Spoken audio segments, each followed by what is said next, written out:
Hello, welcome to a very special episode of Boozy Book Club. This is not a very special, it's just your average, everyday Boozy Book Club. We are glad to be here again. I feel like it's been forever since I've been here. Nikki is missing tonight. She is watching the 50 Shades of Grey trailer over and over again. Just couldn't join us. Her hands are busy. Yeah, she's busy. No, she has a migraine, and so we let her not join us. I think she's unfortunately the only one out of all of us that read the graphic novel for the month. So I'm pretty sure we're not going to be able to talk about that. But I hear it was good, and we're going to have a very rousing discussion on "I'll Give You the Sun" by Jandy Nelson. Jandy Nelson, correct? Correct. Correct. Okay. Oh yeah. There's Tiff that's holding up a copy. Oh, how pretty! I have it digitally. Oh. So yeah, let's just jump into introductions. I'll kick us off. I'm Becca Buttons. I am drinking a glass of red wine. Sadly, my wine club quarterly shipment did not arrive, and I had to go to the wine store. By me, I meant my husband went and bought me something that's delicious. So that's what I'm drinking tonight on this snowy Thursday evening. It's snowing. Tip, speaking of snow, are you getting some snow up there in the winter pass? No, I'm so on my pass. Probably in the past, but not here today. They've been telling us like it's going to be Armageddon here for the past like week, and we had snow for like 5 minutes and little flurries, and that was it. So I'm kind of bummed. I have to go to work tomorrow. That means. Bummer. Anyway, do you want me to go next? Yeah. I'm Tiffany. I am Tigar on Twitter. I am drinking some hot apple cider because it's like 10 degrees here right now. So, and I'm still working on my Diet Coke from lunch. Right. A long Diet Coke. Hey, it's only 7 here, okay? No, that's true. Jamie. Hello, everybody. I'm Jamie, the City Girl on Twitter, and I am drinking a Yingling lager, and I'm almost on this one, and I got the next one waiting for me. You're having a bad hair day, according to your profile. I am, and it's raining, and it's not snowing here, because, you know, we're going to talk about the weather, so it's raining, and I have the starts of a fruit halo, which is what people with naturally curly hair get, unlike Claire in Outlander. But we're not talking Outlander. You were supposed to mention it, but you just mentioned it. Beth. Hi, I'm Beth, and I am having another Ghost River Golden Ale. This is a Memphis local beer. I'm just going to read it a little bit. It's brewed with the finest two-row malted barley and German variety hops. Ghost River Golden Ale has a mellow, refreshing character, accentuated by Memphis's soft water. So, if you can find it, you should get it. And when you come visit me in Memphis, they have it on tap at all the cool places, so you can go there and get it. Well, mine's by America's oldest brewery. See? I don't care. You can get it outside of Pennsylvania. So I have to point out that Beth's tagline for the evening is #hates 50 Shades. Did you watch the trailer? I watched it because you told me to right now, like right before we got on. Oh, yeah, it just came out. I mean, could you not be like, oh, okay, that's hot. If we're gonna side note really quickly on 50 Shades, I'll tell you what I think. I cannot separate the entire history of 50 Shades from that trailer. Objectively, if I could like take that out of my brain, all those years of Master of the Universe fanfic, and take it out of my brain, I could be like, I might see that, but I can't do that. And so the whole time I'm cracking up at how stupid it is. The whole time. Well, this is what I said in a text as I was watching it to a couple people. God, that's hot. It looks exactly like Twilight. Holy shit, Jamie Dornan. Anastasia is worse than Bella. So they were my thoughts. Because I don't necessarily want to love it either. I'm never going to read it, whatever, but I'm going to see that movie. Well, just real quick, if you think about it, this is why Anastasia is worse than Bella.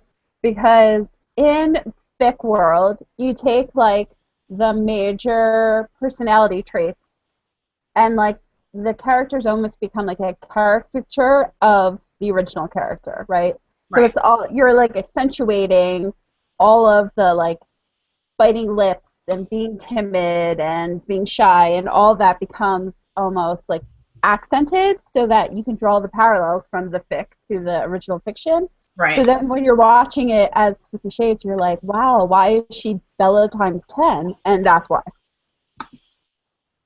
That makes sense. It's a good point, James. It's awful. I mean, I hate that. I hate that it's like I really wish I could enjoy it, but I won't be able to. I won't. Even Because though I really like Jamie Dornan when he's running. When he's running in that hoodie, I'm like, heck yeah, come murder me. But the rest of it, The stupid. poll's back on tonight. Speaking of, What? no, What do you mean it's back on? yeah, Today? hey, yep. Oh, it's Thursday. It is. That's By what the we do when way, we get done. After this, I never finished Masters of the Universe, so I started and stopped. But does Bella work in a hardware store? Is that where Anastasia Yes. or whatever? He works in Mike, what's his name's? Newton, yeah, their outdoor store. She's so Right, I know she does in Twilight, so that's what she does no, in in this 50 as well. Shades she does. It's the Newton store, and she sells Christian some pants. Lightweight it comes in pants to go like hiking ropes in. and stuff. She has to take him to the changing room, and he takes his jeans off and then walks out of the store with them slung over his shoulder. Oh my god, I can't. I don't think that. Wait, does that happen in 50 Shades? Yes, would you like me to go get a copy of it? Hold on. I love that you hate the movie. I hate the movie. Hey, I'm going to go grab my copy off the bookshelf. It's down here with my toys. Hold on. Bring up the box. Bring up the box. I love how this is derailed into us discussing 50 Shades. Okay, hold on. That's okay. Shades diversion is what I just said. The thing about my copy of 50 Shades is it's original. I don't know if you guys can see this, but that says what? Hey, go back a little bit. Something publishing. Oh, Writer's Coffee Shop Publishing House. Yeah. This is not an after it was published by Random House copy. This is the very first self-publishing she did with the TWCS. And I only got it in order to see how much it was like the fic and make fun of it on Twitter. So, yeah, which is really funny. I've never read it. Oh, you just have it. Yeah. All right, well, let's actually talk about our books for the month because we do have some people watching live. So if you're watching live, please, questions, conversations, what are you thinking about 50 Shades? Tweet us, hashtag TN Book Club, as well as we have the Q&A app running on the chat right now. There's probably some pop-up that says how to do that. I don't know. Join us, Q&A, ask some things. Just tell us what you're drinking. Tell us what you're wearing. If you're in underwear, that's really fine. We don't do ASL on our chats, but go ahead and tell us age, sex, location. Yeah, I love it. ASL. That means age, sex, location for those of you who weren't around for the AOL days. All right, let's jump into I'll Give You the Sun, which, spoiler alert, I'm going to tell you that I loved. I gave it a 5 on Goodreads, and I don't give anything a 5. I've given 2 other books this year a 5. That was Rainbow Rowell's Landline and what other book? Oh, Stephanie Perkins' Isla and the Happy Ever After. But Tiffany and I don't agree on any books ever, so obviously I loved it and she did not. So we will get to that. But let's just jump into some very important questions I have written down. The very first question I have written down is, did you ever think that the Guillermo sounded like Fez from that 70s show? Like, I know it was supposed to be this hot Colombian accent, but reading it, that's all I heard. And go. no, I did not. No, I did not either. It was more like Vicky Cristina Barcelona for me. All right. I wish I had thought that, because that would be perfect, because that's probably exactly what he's like. You're welcome. Now you can try and erase that from your head. Yeah, because Yeah, I was hearing his Fez.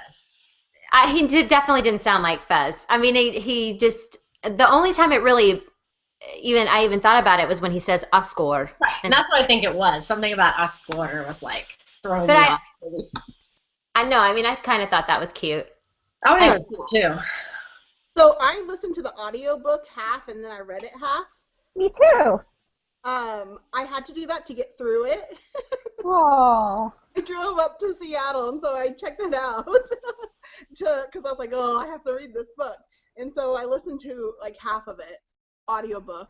And so it didn't really bother me. Maybe that's why I didn't think he sounded like Fez, because I heard a person's voice talking. Something that I want to talk about kind of early on is how this is a YA book, which I actually didn't know. I mean, I didn't know anything about the book going in, which was good. I mean, I assumed it was because of the age of the characters when I was reading it pretty early on. But as we're like going through and I'm thinking about these really mature themes, I was kind of questioning whether it was and whether it should be and what age we'd let kids read this book, because it is pretty mature. And Beth's going to disagree with me right now, I can tell. Beth, unmute yourself and speak. Sorry, I was muted. No, I'm not going to disagree. Well, I don't know what your opinion is. You were asking the question. Like, oh, I was saying, no, I don't think it's why. It's too much for kids. Okay, I have two thoughts about that. I mean, I think that, yes, it's way too mature for, say, a 14-year-old to read, and which is problematic because half of the book is told from a 14-year-old's perspective. So I don't have a problem with, queer, lesbian, gay, anything like that in books. That's fine with me. Even in YA books, obviously, I don't have a problem with that. My problem was that they were so young and so sexual, I guess, and I realized that that's fully the way 13, 14-year-old boys are and girls. But I wouldn't want necessarily a 14-year-old being introduced to those feelings as graphically as this book kind of brings them out. And I don't mean, gosh, I don't even mean sexually graphic. I mean emotionally graphic. Because sexually graphic it really kind of wasn't, I didn't think. No, she never went there. I was expecting her to go there with sex with Oscar. She never did. Or even more so with Noah and Brian, I kind of thought there might be something a little bit more, and it never was. And I think that's the same thing. Emotionally, this book was like rough for me, and I thought having a kid read this, that's why I think I have such a hard time with. I remember in an interview once with Stephanie Meyer, we talked about how she wrote this YA book, and she was like, I did not write a YA book. I wrote a book. And then the publisher told me it was YA because the girl was 16 years old. Yeah. And that's what makes a YA book a YA book, because it's told from the perspective of a kid. And I don't think it's bad for kids to read about like things that are a little deeper than where they are, or this or that. Like you said, like they should totally be reading books that have, LGBT themes or whatever. But there are also just emotional things that are written by adults, even though they're from a kid's perspective, that may not be how a kid processes it, and to have a kid read it, it just for me makes the whole, I feel like YA books anymore are they're written by adults, and half the time I think they're written for adults, and they just end up putting in these YA sections because well, that's a conversation in libraries, like that middle ground between new adult and young adults. Should we be having like a millennial section that's kind of more of a cross between the two of them?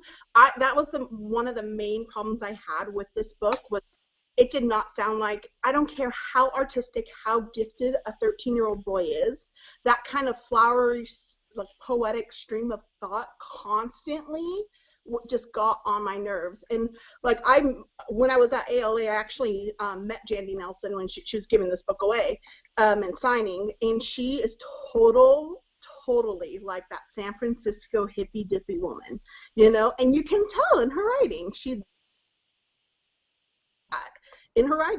and she's like, oh, it's so magical to meet you. She's just one of those people, and you can tell, like, okay, I get it. I haven't read her other book. I think you have, Beth, The Sky's Everywhere. Have you guys read that? Yeah. Is it kind of similar in that kind of language? Yes. you feel like the themes of that book is a little bit more appropriate to the age, or do you think the same thing where it's a little bit too above? I don't remember. I'm not even kidding. Like, I'm getting it, I think, mixed up with Imaginary Girls by Nova Rensuma, and I can't remember which book is which. Mm. Good job, Jandy Nielsen. Writing a very Sorry.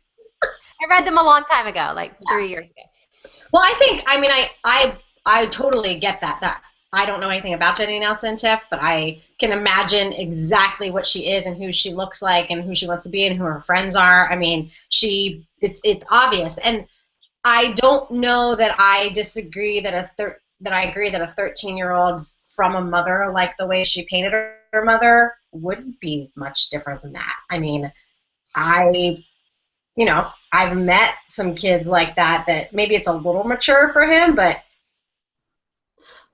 I don't know. I don't like to say that teenagers can't be better than what adults think that they are. They can. They can have better, thought process. They can, and they're not stupid, and they're not all going to be saying things that are stupid. But this is some other different level of purple prose, and it's just a little bit. It's disconcerting because he's doing things that 13-year-old boys do.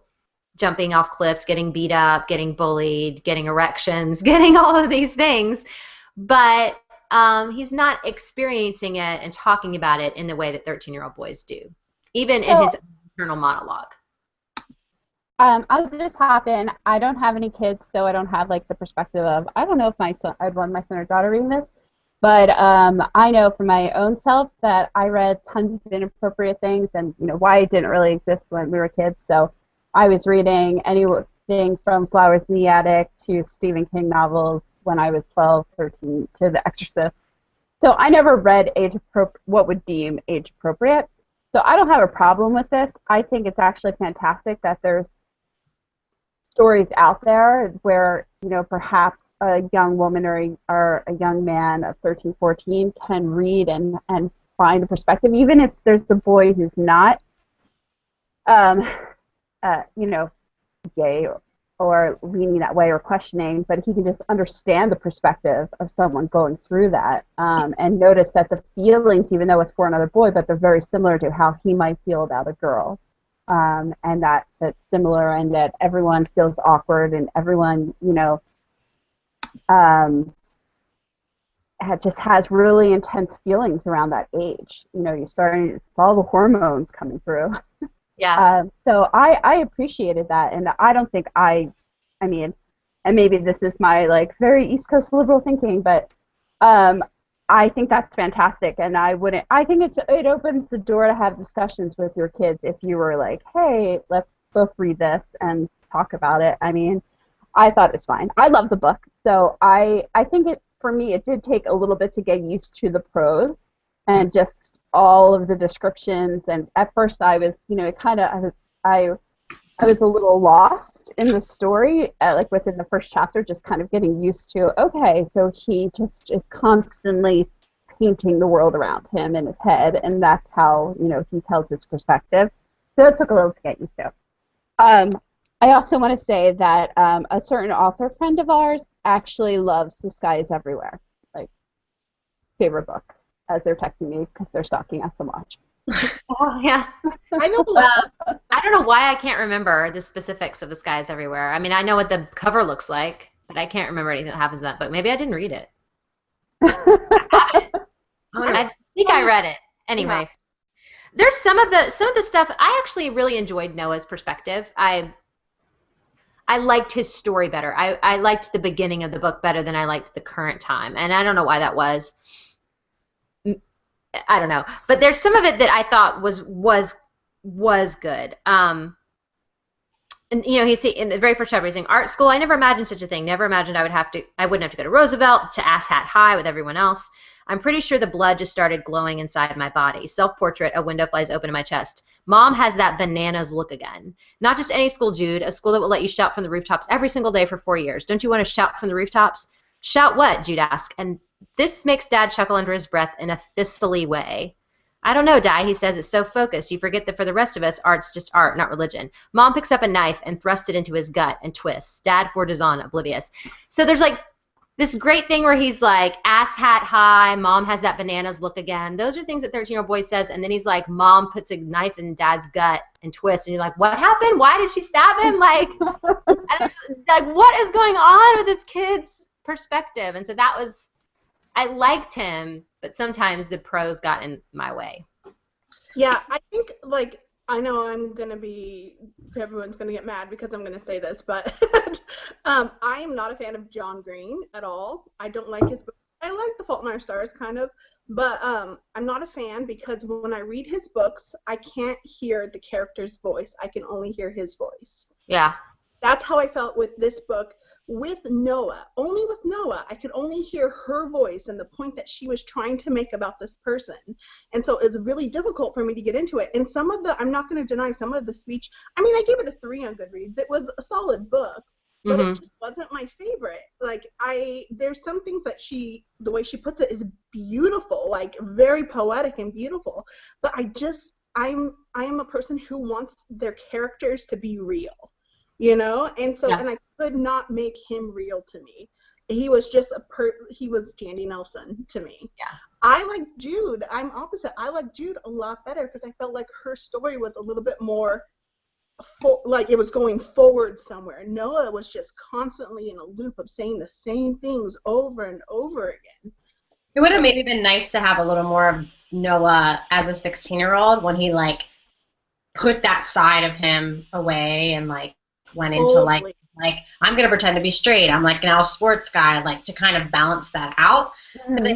It's also hard to read perspectives from somebody so young because they are like 13. I mean, 13 and 16 is such a major difference. But I did think he was kind of believable. I mean, I think he's an artist to the extreme, much more so than even Jude. Think like his mother. And you know what was really interesting to me, and I want to kind of talk about it because I feel like it was like an aside later when Jude was like, when she realized that her mom was a painter, and then she was like, oh, and Noah was her muse. And it kind of just like came out of nowhere, and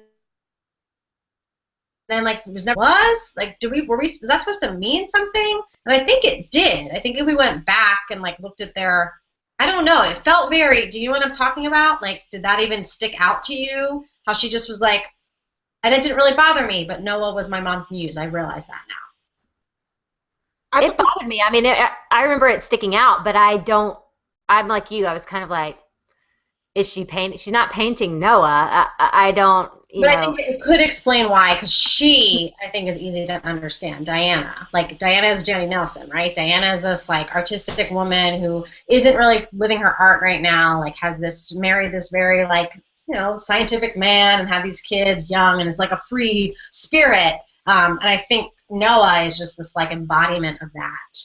I think that's what that might mean. Like, maybe even, like, not even her muse in, like, her painting, but, like, in life. Like, she created this being. And it's Noah.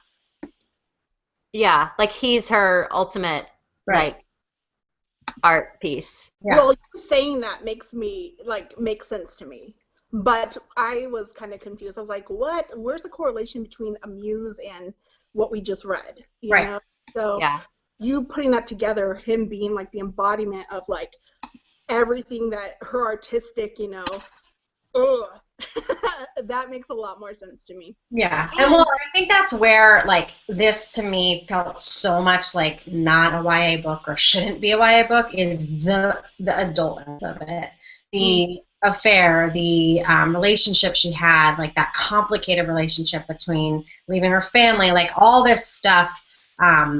You know, it's not the death of her. Like, I think that's okay for kids to read, but like that kind of stuff where, like, you know, you don't really. Because that doesn't happen?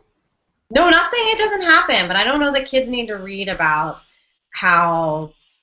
But kids go through that. Like, I don't think you can self-select topics because, I mean, face it, over 50% of marriages end in divorce. So you would know that of the 13, 14, 15-year-olds out there are parents that are getting divorced right now, and why they shouldn't read about how that affects them and how they take that and possibly parents remarrying and having affairs. I think that happens. I don't think that was too mature to No, go. I don't necessarily that's what I mean. I think maybe there was more perspective of the parents in there than... There's something about the way this book is written, and I agree with you, Jamie. I don't feel like my kids can't read certain things. Like I would there's not saying that, guys. Yeah, I mean, I agree completely. There's never going to be a time where I'm like, no, that book is, wait till you're 18. I just can't imagine, really saying that to them once they're, 14 or whatever.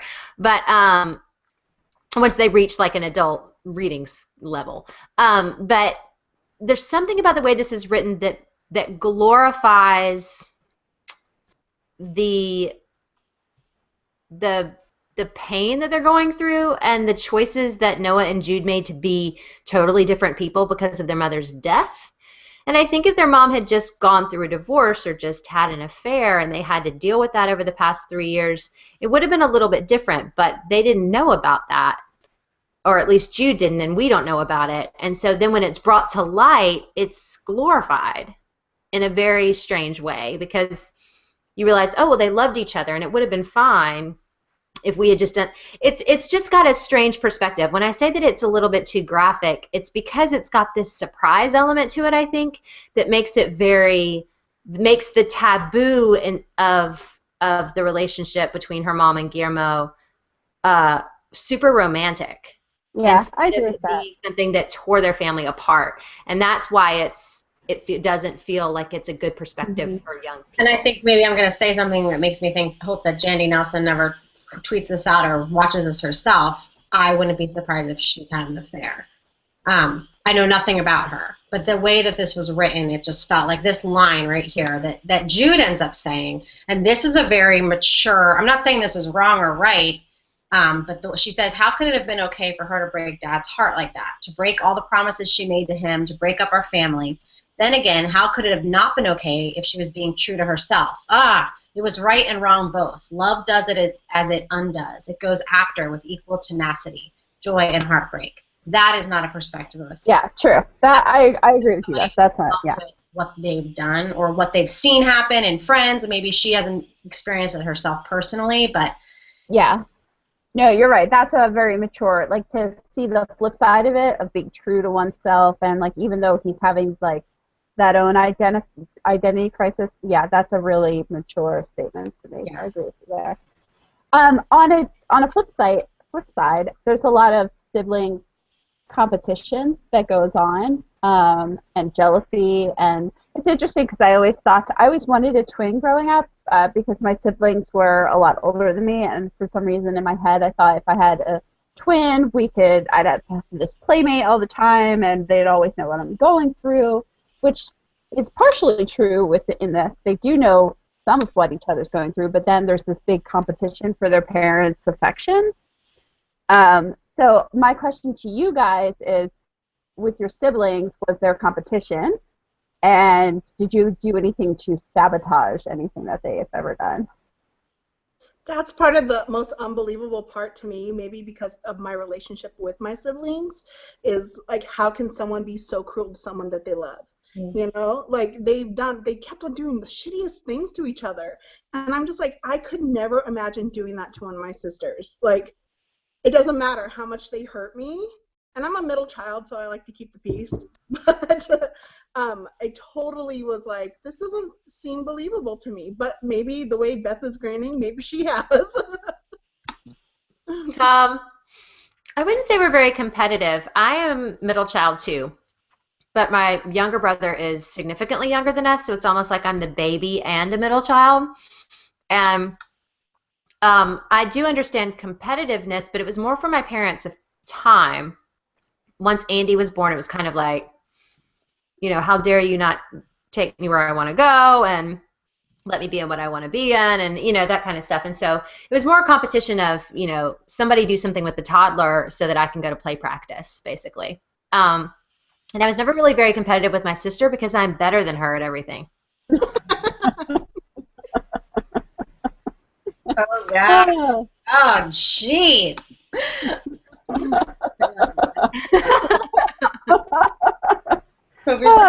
It's very true. She'll tell you. We'll never watch this. It's all right. You should definitely my teeth, guys. I think there's something in my teeth.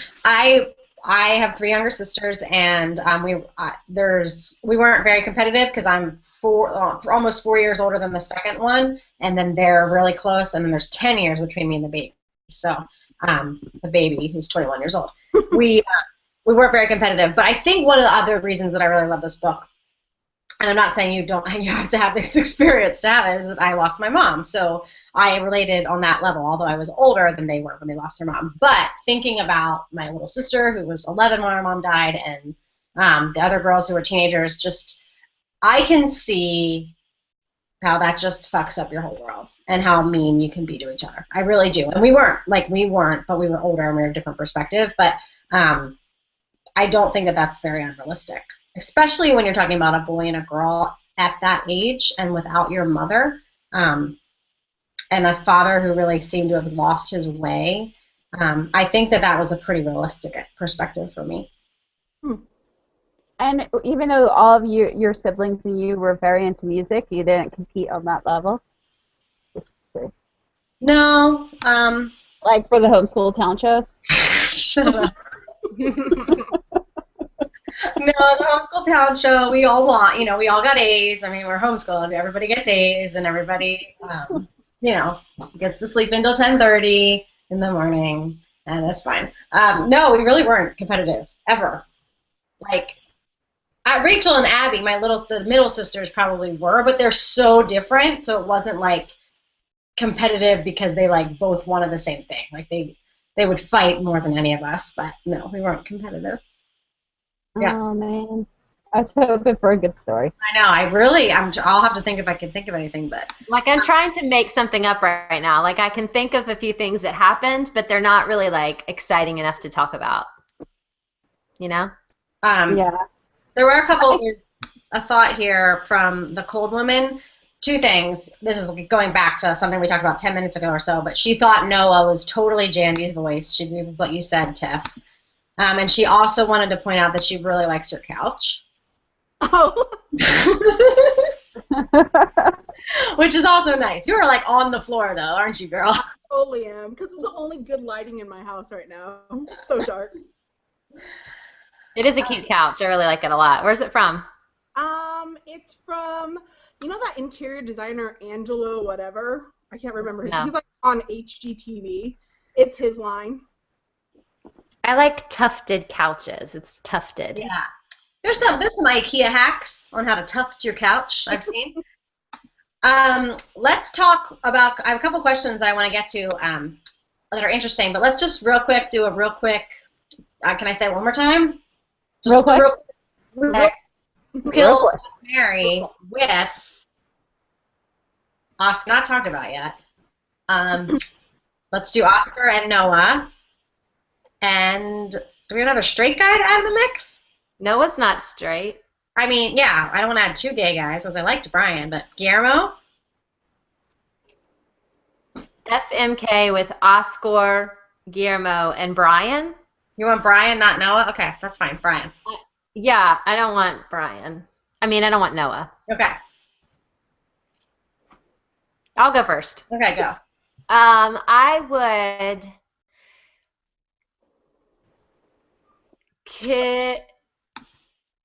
would kill Guillermo. Oh. He seems like he loved that other girl a lot. And What are you talking about? What other girl? Diana. No. And it seems like he would be, like, really sad. And so I just don't want that. And I would marry Brian because he's, like, got a baseball scholarship thing going on. He's going to be, like, a major league baseball player. He's going to have tons of money. And I would F Oscar. Yeah, you would. Yeah, I would. And I'd ask Brian to join us since we're married. You're totally into MMF. Big time. No shocker there. Jamie? Okay. I'm thinking that I kill Brian because he'll probably have affairs with men. And even though we might occasionally have some sex, he's probably imagined me as a dude, so no go. I would marry Guillermo, and I would F Oscar, which I'd be like, it's like my cat came to life in the form of an Englishman. Oh, that's really disgusting. Yeah. And I take it back. Yeah. Okay, can somebody give me like a visual of what Guillermo looks like? Because I really can't like. Javier Bardem and Vicky Cristina Barcelona. Yeah. Okay, that's where we're going with that. I think that's where we're going. Beth, do you agree? Oh, No, I think he looks like the Spanish detective from that movie with Denzel Washington and Dakota Fanning. What? Hold on, I'll look it up. All right, look it up. Give us a visual. Man on Fire. Yeah, that's who she's talking about, but I don't remember who the detective What's his was. name? Or what movie? Man on Fire. Man on Fire. Yeah, is that the one where she gets kidnapped and he goes and gets her and he's Creasy Bear or whatever? Creasy. I need like a visual. I'm shallow enough to be like to make this decision. Well, I'll go in the meantime. Well, I would say I probably am agreeing with Jamie. I'm probably gonna kill Brian just because I'm not really into the double, two dick thing. Sorry, Beth. I'd have to be because he's gay, so you'd have to just show him another time. Sorry. And I get rid of Brian. I would marry Guillermo because he seems super romantic, and he's gonna get over Diana, guys. He's gonna get over her. And then I would fuck Oscar because hello. I'm in agreement with you, but I just need to know that Guillermo is pretty hot. No, he's not. He's Giancarlo Giannini. Can you please do a screen share, please? How do I do that? I don't know. There's like a button on the side. It's green. But that's what I was thinking of, that lineup, but I just needed to have that extra assurance that he was pretty hot. Don't worry, you'd have beautiful babies. Okay. Do you see it, Beth? Okay, hold on. Yeah. Hold on, I'm getting it. Where is it? We're just staring at your face right now. Hold on. Chill out. Can you see it? No? You have to Screen share is stupid. just switch to the window. Select a window to show in the video call. I did. Do it again. It's not showing the one I want. Oh, forget it. Okay. Well, what's his name? I can look it up. Giancarlo Giannini. Spell it? He's also in Hannibal. He's the Italian guy in Hannibal that How do you gets spell his name? Giancarlo. Giancarlo. Got it. Do it. Hey, you think he looks like... No. Wait. What? What's his name? That's what Guillermo looks like. Wait, what's his name again? Giancarlo Giannini. Okay. There's gonna be too much time on this. This guy. It's not this guy. Just wait, guys. This is who we're talking about. Oh, share. It would be totally worth it. No! No! Hold on. Giancarlo Esposito. Oh, gosh. Okay, spell his last name? Giannini. Giannini.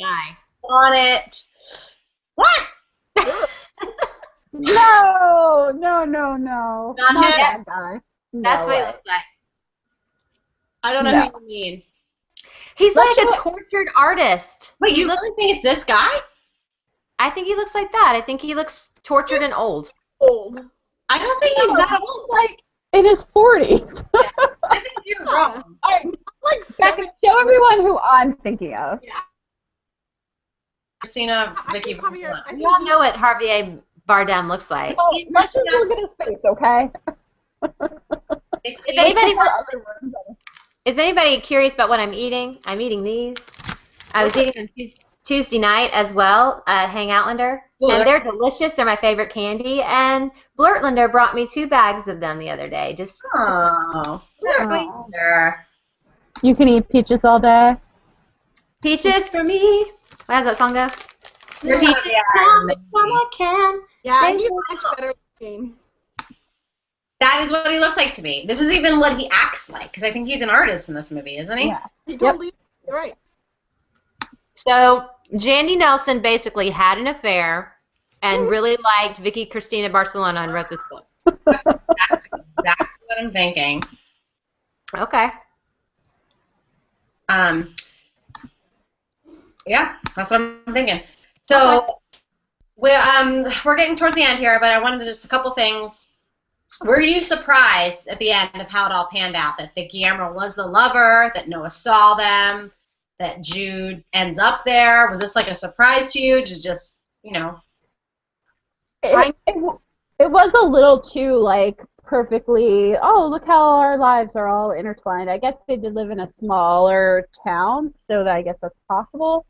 But it did end up a little too perfectly. But I guess I wasn't totally surprised. I knew from the time she walked in on him crying at the towards the very beginning of Jude and his relationship that he was having an affair with her mom. Why?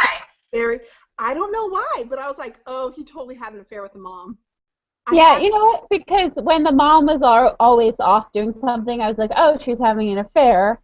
Mhm. And then when they introduced him, it kind of did make sense that would be it. I mean, it made sense because she did the interview with him, Yeah. too, but I still think she held off things there. Like, I think it would have been a little more obvious. Again, it's kids' perspectives, so maybe it wouldn't have been. Yeah, I saw almost everything that happened coming. I hated the ending. I did not like how perfect everything, this family just went through hell. And people who go through hell, lose their mother and all this crazy crap happens. Life doesn't work out like that, Life is messy, and I like books that are real and that you can end on a little bit of a messy note. Well, I think that what I liked, because I think this was kind of real, is how messed up the father was, and how he was in this mess of not making sense. And then when Noah confessed she was not coming back to you, it made sense to him, and that was his pivotal point. I thought that was kind of realistic, because it didn't make sense to him, he wasn't able to move on. He was so upset and all this. But then once he realized, oh, no, it was exactly as I thought. Our marriage was over. What he was dealing with at that time, okay. And then he was able to move forward. I thought that was, maybe it's a movie ending, but I thought it was realistic. I think that part was pretty realistic, that whole idea of, not being able to move on until you know the truth. And just the relief that you could feel even in Noah's character when he gets it all out. I liked him so much better towards the end of the book than I did through the rest of the book. Yeah. So. I think he came into himself. Mm-hmm. Yeah. I wasn't surprised. The cold woman just said she wasn't surprised at all. She saw the affair coming, and she thought that it was too much of a happily ever after at the end. I agree. I wasn't surprised, but that's because I had cheated. read a little spoiler stuff. Actually, Becca, I read your doc because I did this for my regular book club, and we had to do it Friday night, and I hadn't finished it. I had 100 pages left, so I was like, "What? I should find out what happens." So I read Becca. So we're getting some good. People are sharing some of their sibling rivalries, which is pretty fantastic. About brothers having who hits harder contests, and Say it again. brothers having who hits harder contests and boxing in the backyard, and people talking about kicking contests, and I love all that kind of stuff. I think it's pretty fantastic. My sister and I was just talking about this today, how my stepsister used to chase me with a knife occasionally. We both made it, thankfully none of us were stabbed. But I did pull a knife on my sister once. It was like a steak knife. I don't know what I thought I was going to do. That was the tough one. It definitely happens with siblings. At least Can't you tell I was the tough one? Yeah. Biceps. So we barely talked about Oscar, and I really liked him. I thought he was a great character. And so what do we think about kind of how it wraps up there at the end where he's older and he's telling her we shouldn't be together now, and she's like, no, no, no. And his libido gets the best of him, and he's like, all right, whatever, we'll do it now. Do you think they should have waited? Do you think that don't be a mother, be a romantic? What do we think? I don't think they should have waited. As a mother and as a person who enjoys sex, it's stupid. Teenagers have sex. They have sex all the time. There's none of this. I don't understand how people are constantly writing these boys who are like, we should wait for you to be ready. That does not happen. No boy is like that, especially at 19. And 16 to 19 is not a problem. I don't even think it's illegal. If it is illegal, and I'm sorry to... I think at that age, if they could have been in high school at the same time together, which that age difference is true, they could have been. She could have been a freshman and him a senior. I think that age difference is okay. So. Yeah, I mean, I think it's fine. But in my first major boyfriend was 2.5 years older than I am. He was 19 when I was 16. But I said I don't think it matters, and I don't think that I thought it was more realistic for him to give in. See, I think that the conversation is realistic, that we should wait because you're too young, and then the giving in is realistic too. So I thought it was fine. Yeah. Yeah, I didn't have a problem with that at all. We didn't really talk at all about Jude at all. I know. Yeah, that's crazy because I would say more of the book is from her perspective than anybody's. And I actually liked her perspective a lot more than I liked Noah's perspective because she was like a weirdo and stuff. Yeah. No, I hated her. Real quick, because my computer apparently is going to die in a second. I just will give this a thumbs up for Areco because I think my computer's going to die. Okay, so you continue, Tiff, and I just might disappear. Yeah. Okay, you're gone. You're about to go. No, I think that I really liked her character. I felt like we got more of her internal struggle than, well, I don't know. We got a lot of the same internal struggle, the same thing with Noah. Like, it was all about the same thing, but she was dealing with a whole bunch of different things, you know? So, I don't know. I look at it like this. I'm sorry, I interrupted you. Sorry. Go for it. I look at it like this. If this was written in third person and not directly from their perspectives, I would have enjoyed Noah more than I enjoyed Jude. I would have thought that Jude was too crazy. This whole bullshit about seeing and hearing ghosts and talking to her grandmother and her entire, like, I give up boys, her whole routine. I get why she did it. I am not minimalizing her experience by any means. I get it. I just would have found her tedious. Whereas Noah, yeah, he did a whole 180 as well, but I found it less obnoxious. So we never got Noah as a 16-year-old, did we? Not from his point of view. Not from his point of view, but we did towards the end. And I just want to address this really quick because the entire time, one thing I think she did really well, the entire time that I was reading from their different perspectives, I just wanted them to be together. You know, every time that they were together, I liked the story so much more. Even though that they were having struggles, I liked reading about them together. Yeah. And you know what? This is a thing that I had written down right after I read this. I felt that there was a hole in me, or just in this book throughout the whole time. It felt very painful. A hole that was filled once Noah and Jude were back together again towards the end. And I loved how they ended with rock, paper, scissors, or whatever that game's called, and how it ends. They get it eventually, but when they were younger, it was always the same thing. And like the first couple times they went through it, it wasn't. And then she was like, and that was okay. And I thought that was really beautiful because I think they had this realization of here they are, they're back together again, everything's okay, everything's going to be okay, or they're going to figure it out, they're going to work towards something being okay, but yet they have changed so much and they are different people, and that's okay. And I really liked that. I thought that was a very, mature thing for them to come to, or for her to say that it was all right, not a big deal. Like, that would have destroyed her 3 years ago, like not being exactly understanding her brother's mind. But I thought that was beautiful.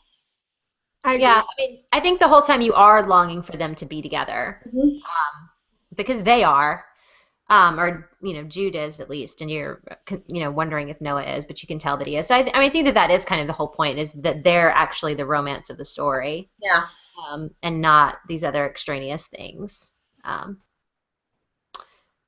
yeah, I liked it. I won't reread it. And it wouldn't be the first YA book that deals with heavy themes that I would recommend to anybody. But it was okay. It wasn't my favorite. So are you thumbs up or thumbs down? I don't know. I hate the thumbs up and thumbs down when I don't love something or don't hate something. When I'm just meh on something, I feel like. Then that's more down. I would say that's down. Okay, down. We know Jamie's up. Tiff? I think it depends on the person. Like, I think that if I were recommending this, like in Reader's Advisory, it would really depend on the person and say, yeah, I think you should read this. So I think I would give it a thumbs up. I think it's a pretty solid read. I think that if anything, the style of her writing, even though it kind of annoyed me at times, I still think that she is a beautiful writer. But so I guess I would say thumbs up. I'm kind of like Beth. I'm like meh. Me, I'll never read it again. But maybe somebody else would really enjoy it. Yeah, and I'm definitely a huge thumbs up on this. This is one of the best books I've read this year. And that may not be maybe because I read 20 Regency romances every week. God bless them. God bless them. Every one of them. Oh, all right. Every Duke and Earl and Marquess. I love them. I love them all. I want to go to Ton. You want to be. I want to be part of the Ton. Yep, part of the Ton, and then I just want all that. So let us know what you think. We'll throw this up on the blog in the next couple of days. Comments. Let us know if you would recommend it. And we have not picked a book for next. My cat just threw open the door. We have not picked a book for next month. I don't believe we've discussed it. We have not. We're terrible. So we will. We'll probably just do one over the next holiday season because it's November 14th and Christmas is 42 days away, guys. It's all signed today. So one sometime in December. Yeah. So we have one more book left of 2014, and we'll pick that. It'll be a good one. We have recommendations. People ask us all the time how we pick books. We just pick books that we want to read or we hear are good or feel. I think I'm gonna lobby this time for a mystery since I'm very much in the mystery mode with the Serial podcast. Ooh. So that's gonna be I'm gonna lobby our group for that, but I don't have any specific records. So if you know any good mystery novels, let us know. Cool. I can do that. Yeah, I can do that. Mystery. Nice. All right. You remember how good Night Film was? That was a great book. I agree. Yeah. Yeah. Yeah, cool. All right. Well, thank you for joining us at Boozy Book Club. I hope you enjoyed it. Thank you for your thoughts, and we will talk to you soon. Good night. Bye.